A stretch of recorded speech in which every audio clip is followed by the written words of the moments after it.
Waduh, ini produsen mobil Jepang di Indonesia kayaknya bakalan was-was nih. Karena BYD, mobil listrik asal China ini baru aja launching di Indonesia dengan 3 model mobil listrik, Dolphin, Atto 3, dan Seal. Meskipun saat ini produsen Jepang ini masih mendominasi peringkat atas dalam penjualan mobil di Indonesia ya, kayak misalnya Innova, Avanza, Brio, Calya, Expander, HR-V.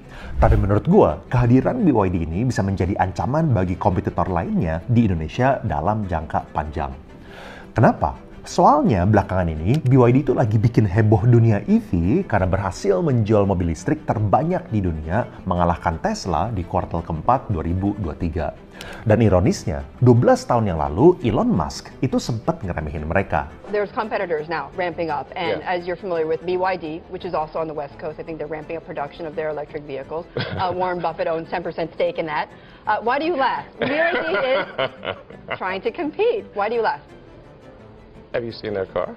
Gue bakal sharing gimana caranya BYD bisa jadi produsen mobil listrik nomor 1 di dunia. Walaupun cerita kemenangan BYD ini lebih besar daripada kesuksesan BYD sendirian ya, tapi juga merek-merek China lainnya.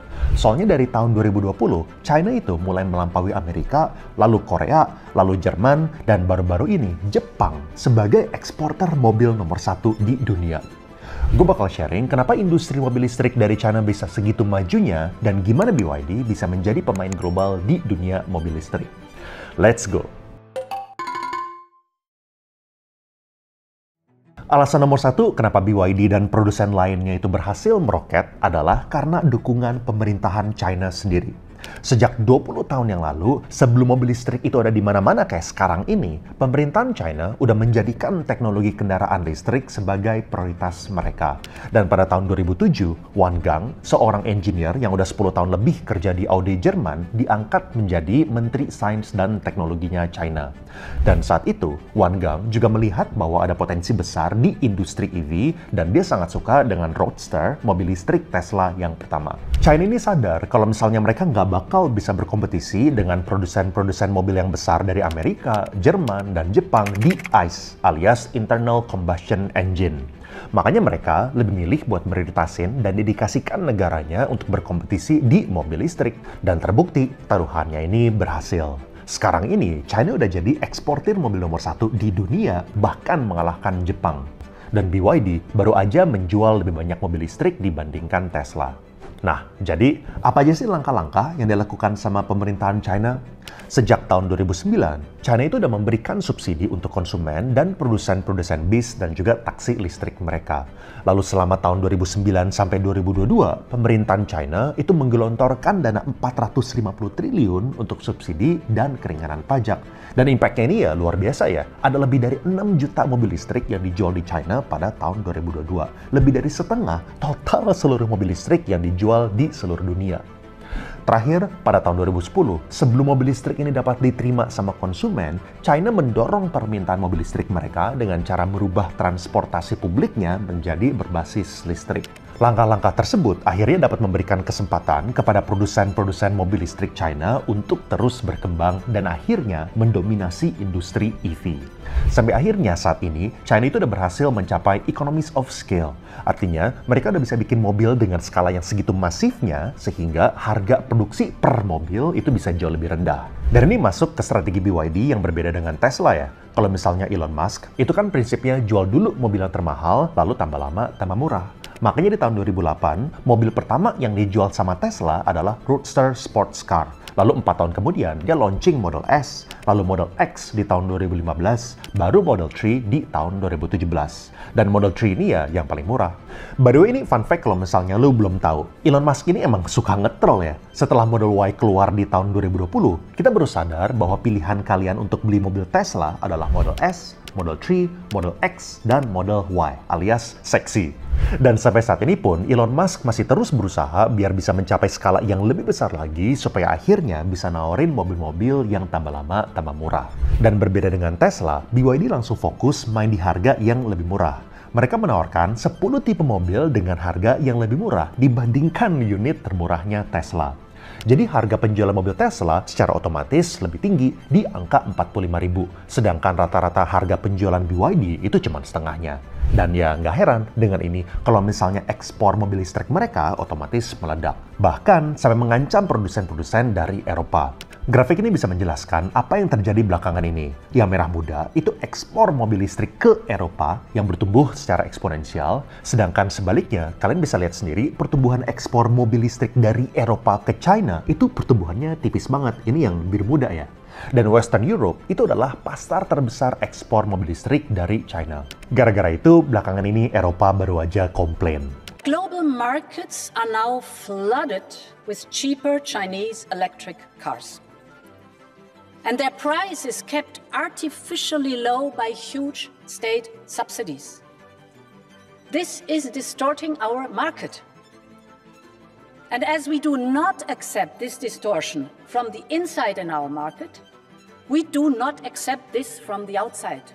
Lalu alasan ketiga adalah vertical integration, alias mereka ngebikin spare partnya sendiri. Biasanya, perusahaan mobil itu kan beli komponen dari supplier lain, kayak Bosch, Continental, dan juga Aptiv. Contohnya, Volkswagen itu cuma ngebikin 35% partnya ID3. Sedangkan 68% komponennya Model 3 Tesla itu bikinan sendiri. Tapi BYD itu ngebikin 75% komponennya SEAL, model flagship mereka. Nah, kenapa kok mereka bisa ngebikin komponennya sendiri? Ini ada kaitannya sama sedikit sejarah. Awal-awal China itu mulai maju sejak 40-an tahun yang lalu. China memposisikan diri sebagai the world's factory dengan pekerja yang harganya itu kompetitif dan juga kebijakan-kebijakan mereka seperti special economic zone, kebebasan pajak, dan juga memanipulasi mata uangnya supaya jadi lebih murah. Dan dengan kesempatan ini, BYD awal-awalnya mulai sebagai perusahaan yang ngebikin baterai untuk handphone. Mereka mendominasi pasarnya, lebih dari 50% market baterai handphone itu diambil sama BYD. Dan mungkin ini salah satu alasan kenapa inovasi baterai mereka itu salah satu yang terdepan. Salah satu pembeda mereka adalah BYD Blade Battery yang terdiri dari LFP alias Lithium Iron Phosphate yang lebih aman dan juga cenderung nggak kebakaran dibandingkan alternatif lainnya seperti tipe NCM alias Nickel Cobalt Manganese. Ini yang diomongin sama salah satu tim pemenangan Amin, Tom Lembong, kenapa nickel itu mulai ditinggalin. Tapi di sini gue kagak bahas politik ya. LFP dan NCM itu memiliki keunggulan dan kekurangannya masing-masing. Kayak contoh Tesla, itu masih menawarkan LFP dan juga yang menggunakan nickel. Tapi intinya, atas dasar semua ini, BYD sekarang ada di posisi atas sebagai produsen mobil listrik. Dan ada dua kesimpulan. Yang pertama, udah nggak bisa dipungkiri lagi mobil listrik adalah masa depan. Dan saat ini, perusahaan dari China seperti BYD ini adalah produsen nomor satu dari segi jumlah mobil listrik yang dijual, terutama gara-gara harganya itu sangat terjangkau. Tentu di Indonesia ini bakal butuh waktu supaya adopsi EV itu lebih tinggi lagi ya. Soalnya infrastruktur charging station itu perlu terus dibikin, lalu jumlah merek yang nawarin mobil listrik kemarin-kemarin juga masih relatif terbatas. Tapi di mana-mana, tren mobil listrik itu terus meningkat dan dengan bertumbuhnya industri mobil listrik, harga baterai listrik itu pun akan terus mengalami penurunan. Jadi ini tentu ancaman yang sangat besar bagi merek Jepang yang saat ini lagi mendominasi pasar Indonesia. Apalagi kalau misalnya mereka tidak berhasil mengeluarkan produk yang bisa menyaingi kompetitor baru ini. BYD pun komit untuk investasi 20 triliunan di Indonesia dan di awal-awal BYD dilaporkan akan mulai dengan CBU alias impor utuh dari negara asalnya sebelum akhirnya CKD mobil listriknya di Indonesia. Ini artinya apa ya? Apakah sekarang itu bakal mahal dulu, lalu nanti setelah statusnya itu udah CKD, harganya itu bakal dipangkas? Ini kan yang terjadi kemarin di MG4 EV ya. MG4 EV itu baru dipangkas 260 juta. Dan alasan yang diberikan itu gara-gara udah jadi CKD. Sehingga ada beberapa faktor biaya yang bisa ditekan dan juga rasio pajaknya. Jujur gue tertarik beli BYD. Tapi apakah nanti pas udah jadi CKD, harganya itu bakal turun 200-an juta juga? Gue nggak mau rugi dong. Kesimpulan nomor 2, ini pentingnya peran pemerintah yang memikirkan kemakmuran rakyatnya dalam jangka panjang. Karena kalau misalnya subsidi yang diberikan oleh pemerintahan China itu nggak digelontorin 20 tahun yang lalu, jangan harap China itu bisa mendominasi pasar mobil listrik seperti sekarang. Dan kita juga bisa belajar bahwa benefitnya itu tidak kerasa secara instan, butuh waktu dan konsistensi. 10 tahun yang lalu, Top Gear pernah ngeliputin tentang mobil yang dibikin oleh produsen China. Dan ini yang dibilang sama mereka. So James May, would you buy a Rowway 350 in Britain? No. No? Nope. Would you buy a Tram G? Only if it was very cheap. But look at it this way.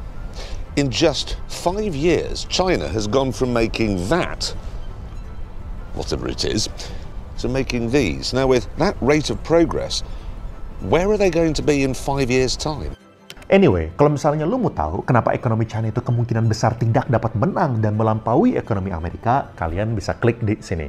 Atau kalau misalnya lu mau tahu aplikasi investasi reksadana yang terbaik antara Makmur, Bibit, atau Bareksa, kalian bisa klik di sini. Thank you and I will see you guys again in the next video.